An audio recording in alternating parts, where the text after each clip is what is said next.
اور اس کے بعد سیکورٹی فورسز کے ساتھ ساتھ انہوں نے اخوان اور ٹاسک فورس کو کہا جاؤ گو اینڈ گیٹ دیم.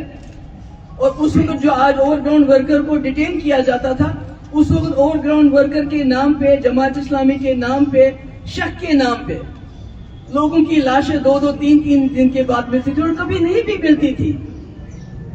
جیسے شیخ پورا زخن میں رفیع آباد میں کیڑے پڑے تھے اس لاش پہ جب میں نے ان کو وہ لاش لا دی. مگر اس وقت جب میں گاؤں جنگل جاتی تھی, پیدل جاتی تھی, کبھی کبھی فاروق صاحب میری گاڑی وڈرا کر کے, میرا PSO وڈرا کر کے میں جنگلوں میں جاتی تھی. اور مجھے نہیں معلوم وہ قیوم صاحب میرے ساتھ ہوتے تھے, کشمیر ٹائمز کے فوٹوگرافر, جنگل میں جاتی تھی. اس وقت عمر صاحب BJP میں فارن منسٹر تھے اور وہ ان زیادتیوں کا, اس پوٹا کا, اس ٹاسک فورس کی زیادتیوں کا, اخوان کی زیادتیوں کا, سیکورٹی فورسز سے جو کبھی زیادتی ہوتی تھی اس کا دفاع کرتے تھے پوری دنیا میں جا کے کہ بھئی کشمیر میں ٹیررزم ہے, وہاں کیا ہو سکتا ہے, میرا باپ مجبور ہے یہ سب کچھ کرنے کے لیے.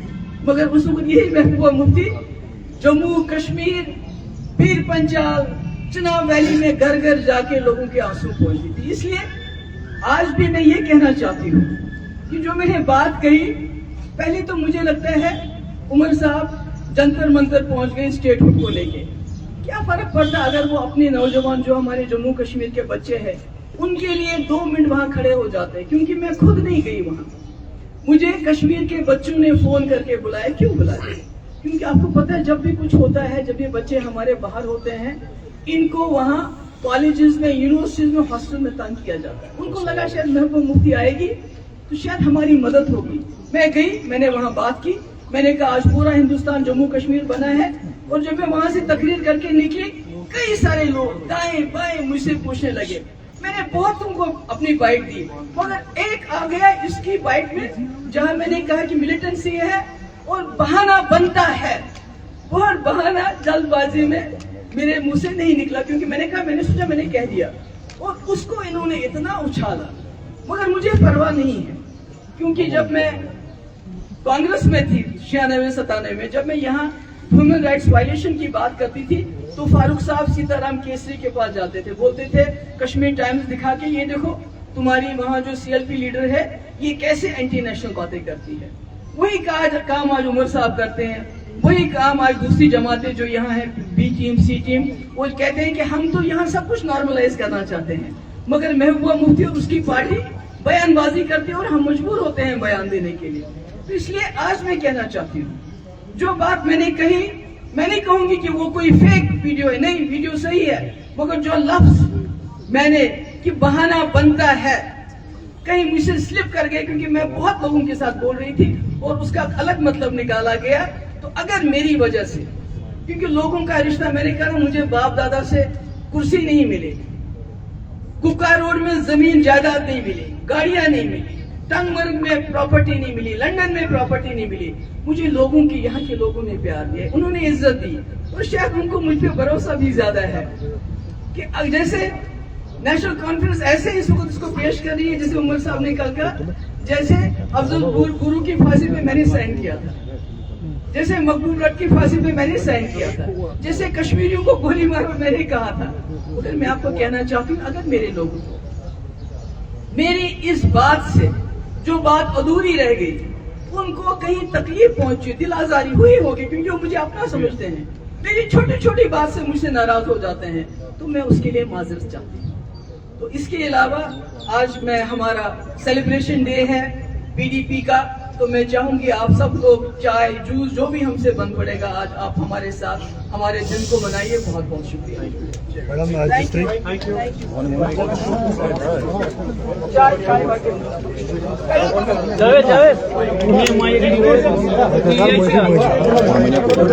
جاوید